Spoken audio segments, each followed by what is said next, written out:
How's it going, everyone? Welcome back to Boylai Hobby Time. Today, I'm putting together this model kit. I'm also going to be building a fun piece of terrain to display it on as well. A long while back, I made something similar for 1:144 scale ships, and I really enjoyed it. This time round, I wanted to make something a little bigger and improve on the overall design. After getting the model kit out of the box, I skimmed the instruction manual, which in this case is more like an instruction atlas, and I found out why they needed the instructions to be so big later on in the build. After removing the bags from the box, I removed the sprues from the bags. I then removed most of the pieces from the sprue trees, except all the fiddly bits, which was a good call because the pipes would have been a nightmare to try and figure out without the part numbers. I typically remove all the pieces from their sprues before building because I think it leads to better footage, but I wouldn't recommend it because it is a lot harder to find the pieces.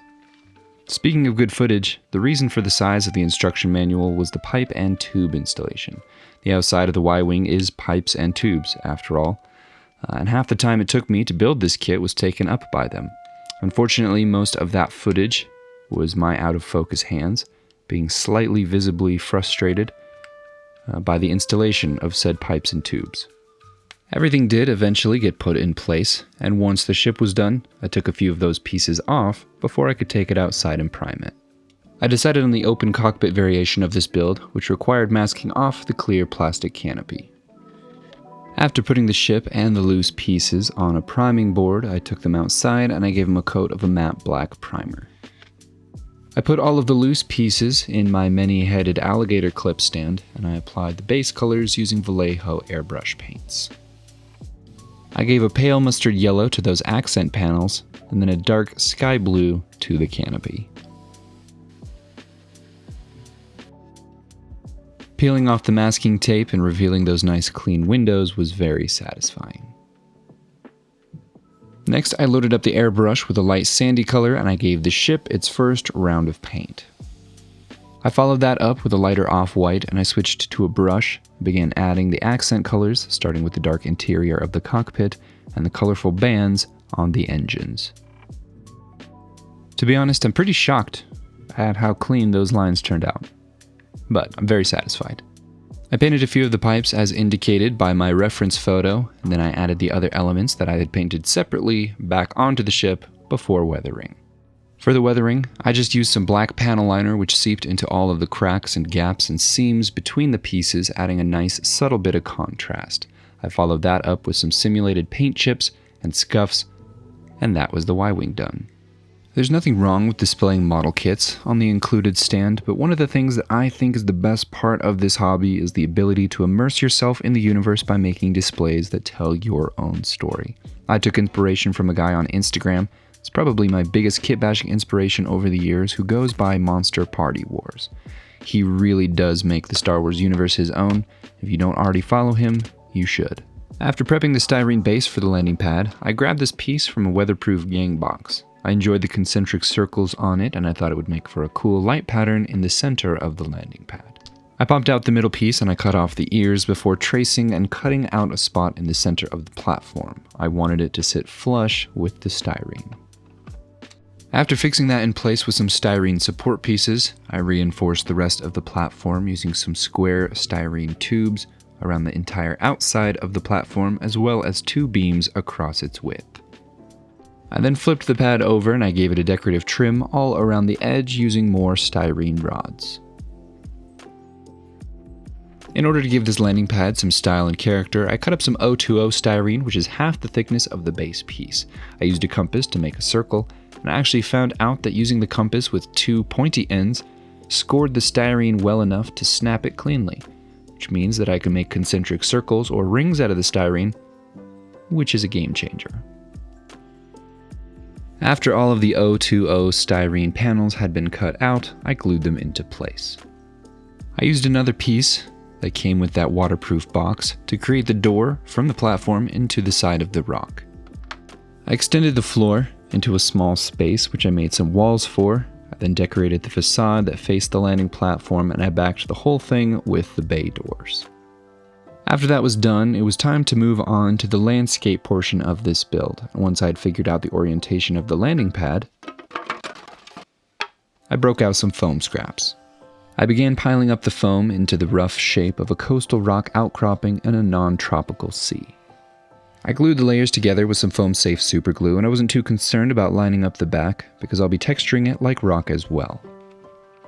I used the display base that came with the ship as the support for the landing pad, and then began gluing on some pre-made plaster rocks, also some pre-made resin rocks, which I made from leftover resin from previous projects of mine. I went to town with my hobby blades, carving the foam to match the shapes that had been established by the rocks.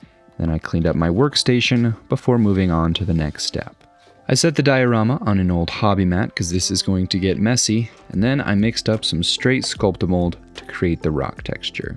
When a project requires a lot of Sculptamold, it's important to remember not to mix up too much at once. It becomes difficult to work with after just a short amount of time. I mixed up lots of small batches and I applied it strategically between the rocks over all of the foam, and when everything under the platform had been textured, I glued the platform in place. I glued 2 final rocks above the door, and then it was just a matter of covering the rest of the exposed pink with Sculptamold and then waiting for it to fully dry, which took about 24 hours. Once it was fully dry, I took it outside and I primed it with Zenithal highlight, and then I began the painting. And while I paint, I'd like to give a huge shout out to all of my patrons.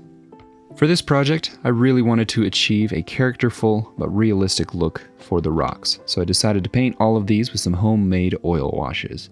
Oils have a wonderful concentration of pigment that, when combined with mineral spirits, odorless in my case, takes on wonderful quality that allows them to flow and blend in quite a unique way. I mixed up a deep purple wash using ultramarine and alizarin crimson, a bluish wash with cobalt blue and phthalo green, a burnt umber wash, and a cadmium yellow red wash. I blended them directly on the rocks.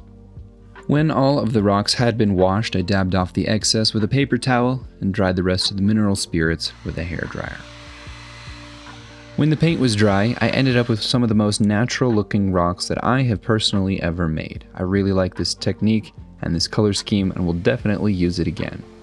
After the rocks, I moved on to the platform. I pre-shaded all of the panel lines on the pad using a black from the airbrush, and I applied that same black to the supports and the inside of the bay door as well. I then applied a mint sea green to the pad, followed by the same color, just lightened up with some light gray. Once that layer was dry, to give the platform a little bit of an accent color, I masked off the 2 major lines that run diagonally across the platform. After using the fancy tape to establish the lines, I used some green masking tape to protect everything outside of that tape, then painted the lines white first and followed that with a mustard yellow, and then I peeled off the masking tape. After removing the tape, I used my gray color, went back and added some chips in the yellow lines, and then I applied more panel liner to the panel lines. I weathered the landing pad using some brown earth sprayed on with the airbrush, and then I used some brown oil wash that I dripped on and dabbed around with a paper towel. After that, the painting and the weathering of the landing pad was done, but while I had my paints out, I decided to paint a little ladder to go on the side of the Y-wing. After painting a gradient in the cold, dark water beneath the landing pad, it was time to add some lights. I glued a magnet to the underside of the Y-wing, which will activate a reed switch that will be on the underside of the platform. In the future, I can attach more magnets to other ships so that they can engage the lights as well. I didn't get any good footage of myself making the light fixture, but it's basically just a puck light, some coiled LED noodles, and a reed switch on the inside. I defused the light with some diffusion film from Woodland Scenics. I threw some nano LEDs in each corner of the platform and then ran everything down to some batteries underneath the base. I decided I didn't need to pour resin for this build, but instead could just apply the water surface using some gloss Mod Podge spread over the water gradient with an airbrush, and I think the results are pretty good. While the Mod Podge was drying, the very last thing to do was to paint the sides of the diorama with black 4.0. After that, I called it good.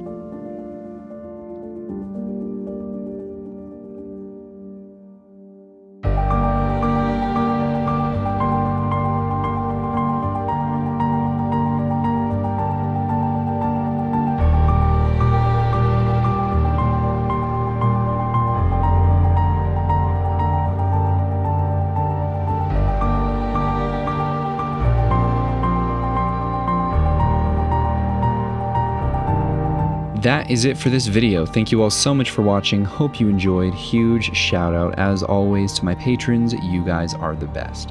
Have an awesome week, everyone. I'll see you next time.